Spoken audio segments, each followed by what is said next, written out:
السلام علیکم دوستو، دین کی سمجھ بوجھ رکھتے ہیں تو اس ویڈیو کو ضرور دیکھیں۔ تو چلیں ویڈیو کی طرف۔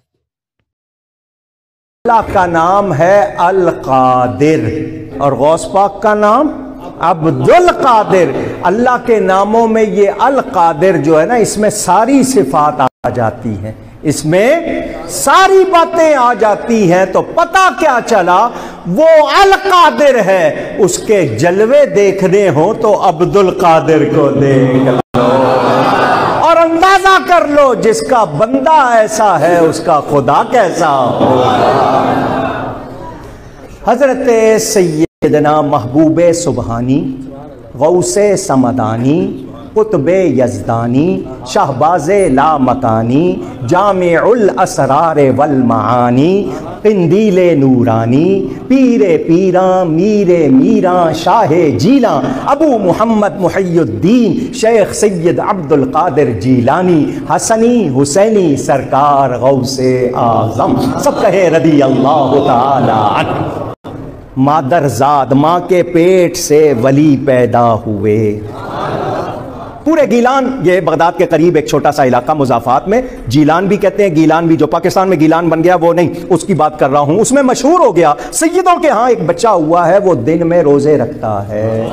آپ کی والدہ ام الخیر فاطمہ نے اپنے شوہر ابو صالح موسیٰ جنگی دوست سے کہا، یہ بچہ دن کے وقت کھاتا پیتا نہیں ہے، مغرب کے بعد کھاتا پیتا ہے، کہ اس کو کوئی تکلیف، کوئی بیماری، کوئی پریشانی تو نہیں، لگتا ہے مجھے جیسے روزے رکھتا ہے۔ انہوں نے کہا اگر یہ روزے رکھتا ہے کوئی تعجب کی بات نہیں، اس کی پیدائش سے کچھ عرصہ پہلے نانا جان رسول اللہ صلی اللہ علیہ وسلم مجھے خواب میں ملے اور فرمایا اے ابو صالح، ان قریب اللہ تجھے ایک بیٹا دے گا جو میرا بھی بیٹا ہوگا، جس طرح میری شان نبیوں میں بلند ہے اس کی شان ولیوں میں بلند ہے۔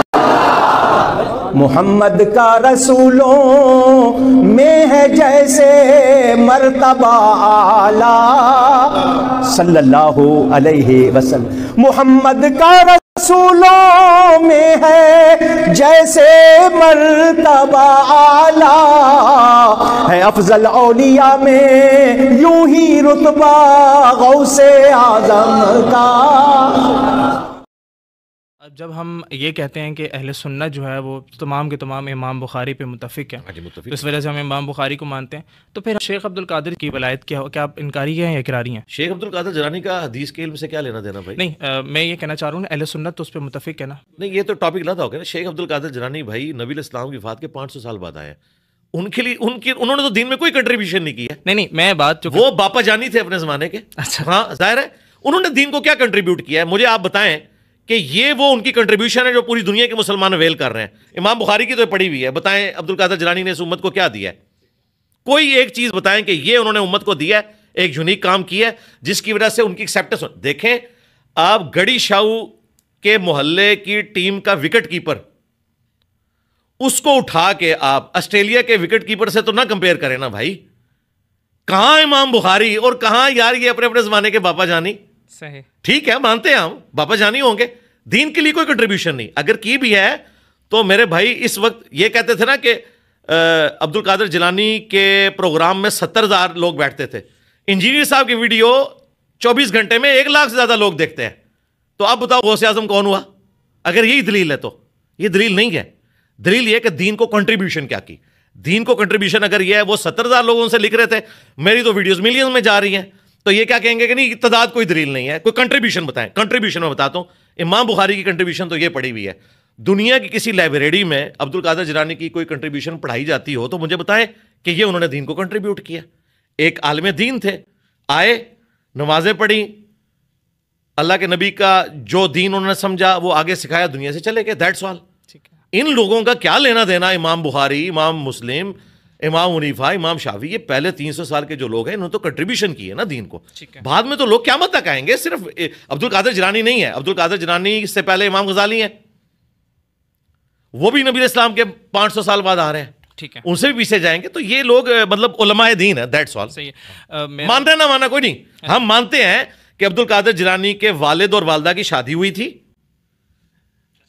نکاح محمدی پڑھا گیا تھا، اس کے بعد عبد القادر جیلانی پیدا ہوئے تھے، اور وہ پیدا ہوئے، ان کے کان میں اذان دی گئی، ان کے ختنے کروائے گئے، اور اس کے بعد جب وہ بڑے ہوئے انہیں قرآن پڑھنے کے لیے ڈالا گیا، پھر انہوں نے دین کو کنٹریبیوٹ کیا، پھر ان کی شادی ہوئی, نکاح پڑھایا گیا, اس کے بعد ان کے بھی بچے پیدا ہوئے, پھر وہ فوت ہو گئے, پھر ان کے کپڑے اتارے گئے, انہیں غسل دیا گیا, پھر دفنا دیا گیا. ایک بندہ تھا دنیا میں آیا چلا گیا. یہ کہتے ہیں نہیں مانتے, کیوں نہیں مانتے؟ بھی مانتے, اسی طرح ہی ہوا تھا ان کے ساتھ. میں ابھی دوبارہ اسی سوال پہ میں تھوڑا خود بھی کنفیوز ہوں کہ آپ نے کہا کہ امام بخاری ان کو ہم اس وجہ سے مان رہے ہیں کیونکہ اہل سنت ان پہ متفق ہے اور دین کو کنٹریبیوٹ کیا نا. تو عبد القادر جیلانی کو میں نے بتایا نا, ہم مانتے ہیں کہ وہ ایک انسان تھا, فوت ہو گیا. نہیں, اہل سنت ان کی ولایت کے قائل ہیں, پوری کی پوری اہل تو سنت. ہوں, کیا فرق پڑتا ہے؟ تو آپ کیوں نہیں مانتے؟ نہیں, میں نے کب کیا میں نہیں مانتا. آپ ان کو ولی مانتے ہیں؟ میں ناٹ بھی. واللہ عالم. میں نوٹ بھی کس سینس میں, اور اس میں کی بھی وجہ کس یہ کہ سینس میں میں. نے بتایا نا کہ میرے بھائی اگر کسی آیت حدیث میں لکھا ہوا ہے نا کہ عبد القادر جیلانی کو ولی ماننا دین کا حصہ ہے, تو پھر میں مجھے انٹرسٹ نہیں نا اس بندے سے. آپ کا انٹرسٹ ہو سکتا ہے نا. عبد القادر جیلانی سے پہلے کے جو 500 سال کے مسلمان تھے, اگر عبد القادر جیلانی کو ماننا دین کا حصہ ہوتا تو وہ پہلے 500 سال کے جو مسلمان تھے انہیں تو پتہ ہی نہیں کہ عبد القادر نے پیدا ہونا ہے دنیا میں. یہی میں بتانا چاہ رہا ہوں کہ دین کے لیے کیا کیا, دین کو کوئی ایسی کنٹریبیوشن کی کہ جس کی وجہ سے مجھے ماننا پڑے. امام بخاری کو تو مجھے ماننا پڑتا ہے نا کہ دین کو کنٹریبیوٹ کیا, حدیث کی کتاب دی. اگر اس طرح کا کوئی تحفہ انہوں نے آپ کو دیا تو مجھے بتائیں, میں آج سے ماننا شروع کر دیتا ہوں. یہی ہم آپ کو بتانا چاہ رہے ہیں کہ خدا کے لیے وہ محدثین جنہوں نے دین کو کنٹریبیوٹ کیا, نبی علیہ السلام کی حدیثیں لکھ کر مینیجبل فارم میں آپ کو کورس میں دیں. آج درس نظامی کے کورس میں عبد القادر جیلانی کی کوئی کتاب نہیں پڑھائی جاتی. اگر یہ اتنا امپورٹنٹ بندہ تھا تو اس کی کنٹریبیوشن نظر آتی نا. ٹھیک ہے نا. ہاں, ولی تھا یا نہیں تھا, میں تو کہتا ہوں ہو سکتا ہے بھائی عمران خان صاحب ولی اللہ ہوں, مولانا فضل الرحمان صاحب ولی اللہ ہوں. مجھے اس سے کیا فرق پڑتا ہے؟ مجھے یہ فرق پڑتا ہے کہ دین کے اعتبار سے کیا کنٹریبیوشن ہے. میرے نزدیک دین کے اعتبار سے ان کی کوئی ایسی انٹرنیشنل کنٹریبیوشن نہیں ہے جس کی بنیاد پہ دین کھڑا ہوا ہو. وہ خود بھی فالوور تھے. اس سے بڑھ کر آپ کو میں کیا بتاؤں کہ امام غزالی جو عبد القادر جیلانی سے بھی بڑے ہیں, اچھا, وہ خود کیمیائے سعادت میں احیاء العلوم میں جب نماز کا طریقہ لکھتے ہیں نا تو اپنی سند سے نہیں لکھتے. وہ کہتے ہیں امام بخاری نے نقل کیا. وہ خود بھی امام بخاری کو اسی طرح مان رہے ہیں جس طرح ہم مان رہے ہیں. تو یہ تو بچے ہیں نا یار, بچوں کو اتنے بڑوں کے سامنے تو ذکر ہی نہ کریں. سب سے بڑا اعتراض آپ کے مخالفین جو آپ پر کرتے ہیں, وہ کہتے ہیں کہ اجمیر چشتی کی بات ہو, داتا الحجویری کی بات ہو, یا عبد القادر جیلانی صاحب کی بات ہو, تو اس پر آپ کہتے ہیں کہ یہ بابیں نہیں ہیں. لیکن وہ کہتے ہیں کہ بخاری اور مسلم یہ بھی تو بابیں ہیں, تو آپ ان کو مانتے ہیں. ہم جتنی ڈسکشن کر چکے ہیں نا کہ انہوں نے تو دین کو کنٹریبیوٹ کیا, نبی علیہ السلام کی احادیث پہنچائیں جن کے اوپر ہمارا پورا دین کھڑا ہے, تو اس پہ تو ہم ایگریڈ ہیں. علی بھائی, کچھ ہم نے آپ کے بیان سنے کہ جس میں آپ نے امام بخاری کے حوالے سے یہ بات بھی کی تھی کہ انہوں نے اپنی بخاری کے اندر کہیں گستاخی پر مبنی احادیث پہ. نہیں, کوئی نہیں, بالکل نہیں. آج میں نے اس کو ڈسکس کیا, وہ حدیث گستاخی پہ مبنی نہیں ہے. نہیں, آپ کا خود کا بیان تھا. بیان تھا نا, میں نے اس پہ رجوع کیا تھا. اور میں نے یہ بھی بتایا تھا کہ وہ حدیث نہیں تھی, وہ قول ہے امام زہری کا. ٹھیک ہے. اور اس میں گستاخی کا شائبہ ہوتا ہے. اس پہ میں نے رجوع ریکارڈ کروایا کہ کوئی نہیں ہے گستاخی. وہ یہ تھا کہ نبی علیہ السلام نے خودکشی کی کوشش کی. ٹھیک ہے. اور اس کو پھر بریلوی علماء نے اٹھا لیا. انہوں نے کہا کہ دیکھیں انجینئر صاحب خود مان گئے. میں نے تو رجوع کیا کہ قرآن میں آیا اس عورت نے یوسف کا قصد کیا اور یوسف بھی قصد کر لیتا. ٹھیک ہے. یوسف بھی قصد کر لیتا. کس کا؟ اپنی ماں کا. اگر اللہ کی برہان نہ دیکھتا. یعنی اللہ نے بچایا. یوسف تو جا رہا تھا ماں کی طرف برائی کی نیت سے, منہ بولی ماں. یہاں پہ بھی نبی علیہ السلام خودکشی کی طرف جا رہے تھے کیونکہ فترت کا پیریڈ تھا, وہی میں ڈیلے آ گیا تھا. حضرت جبرائیل صاحب نے آ گئے, بچا لیا. یہ تو قرآن میں بھی لکھا ہوا ہے, اللہ تعالیٰ اپنے نبیوں کو بچاتا ہے کہ وہ کسی ایسے عمل کی طرف نہ جائیں جو برائی کے اوپر مبنی ہو. تو اللہ تعالیٰ نے نبی علیہ السلام کی حفاظت کی جس طرح سے یوسف کی تھی. کوئی گستاخی نہیں ہے. میں نے باقاعدہ اس میں معافی مانگی تھی, ویڈیو ریکارڈ کروائی تھی. اس کو میں نے گستاخی اس لیے کہا تھا کہ علماء کے ہاں یہ چیز رائج تھی کہ یہ گستاخانہ بات ہے. ٹھیک ہے. ایک دفعہ عمران خان صاحب نے بھی اپنی ویڈیو میں کہہ دیا تھا کہ نبی علیہ السلام بھی خودکشی کی کوشش کرتے تھے تو مولوی پیچھے پڑ گئے تھے. وہاں سے یہ سارا معاملہ چلا. پھر میں نے جب تحقیق کی تو مجھے پتا چلا جس طرح ہمارے علماء نے ہمیں باقی دین فراڈ بتایا تھا نا, یہ بھی فراڈ بتایا. اس میں تو خودکشی والی بات میں گستاخی کا کوئی ایلیمنٹ ہی نہیں ہے. قرآن میں لکھا ہے یوسف بھی اس عورت کا قصد کرتا اگر اللہ کی نشانی نہ دیکھتا. تو اگر عورت کا قصد کرنے سے اللہ نے بچا لیا تو قرآن میں لکھ کے حضرت یوسف کی گستاخی نہیں ہوئی, تو یہاں بھی کوئی گستاخی نہیں ہوئی. کوئی نہیں مانتے بخاری مسلم میں کوئی گستاخی نہیں ہے, بالکل کوئی نہیں. اچھا, جب ذکر چل رہا ہے اولیاء کرام کا تو میں اس میں یہ سوال ضرور ایڈ کرنا چاہوں گا. مجھے آپ کے موقف میں اور قریشی صاحب کے موقف میں ابھی جو میری حالیہ ان سے پوڈ کاسٹ ہوئی, مجھے کوئی خاص فرق نظر نہیں آیا. وہ کہتے ہیں کہ بھئی یہ وہ کتابیں ہیں جو اولیاء اللہ سے منسوب ہیں. آپ کے بھی جو پرانے بیانات تھے اس میں آپ یہی کہتے تھے کہ ہم 1.5 ٹن حسن ظن رکھتے ہیں کہ یہ ان سے منسوب ہے, ان کے جملے نہیں ہیں. تو پھر اختلاف کس بات؟ اختلاف یہ ہے کہ حنیف قریشی صاحب جھوٹ بول رہے ہیں, ان کا یہ موقف نہیں ہے. حنیف قریشی صاحب نے اپنی ابھی حالیہ پوڈ کاسٹ میں 1.5 سال پہلے اویس ربانی صاحب کے ساتھ. انہوں نے کہا کہ یہ جو بایزید نے کہا تھا نا لوائی اعظم من لوائی محمد, قیامت کے دن میرا جھنڈا محمد کے جھنڈے سے بڑا ہوگا اور محمد اور تمام نبی میرے جھنڈے کے نیچے ہوں گے, بایزید بستامی نے. تو وہ کہتے ہیں بالکل بات ٹھیک ہے.